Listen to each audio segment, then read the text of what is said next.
రాష్ట్రంలోని ప్రైవేట్ పాఠశాలల్లో పనిచేస్తున్నటువంటి ఉపాధ్యాయుల పరిస్థితి ఆందోళనకరంగా మారింది.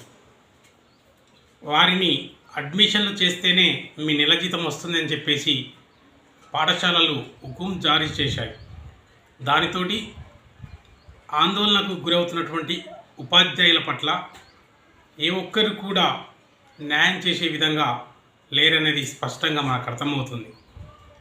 ఉపాధ్యాయుల పట్ల యాజమాన్యాలు జీవోఎంఎస్ నెంబర్ 1ని అమలు చేస్తున్నామని చెప్పేసి ఎంఈఓ డిఓ ఆఫీసులకు పెడుతున్నారు, కానీ ఏ ఒక్క పాఠశాలకు కూడా జీవోఎంఎస్ నెంబర్ 1 అమలు చేయడం లేదు.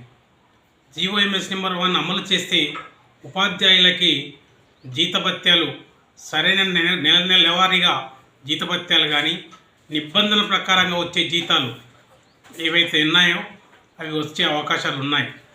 కానీ జీవోఎంఎస్ నెంబర్ అమలు చేయకపోవడంతో వారికి 5% జీతాలు కూడా చెల్లించడం లేదు పాఠశాల యాజమాన్యాలు.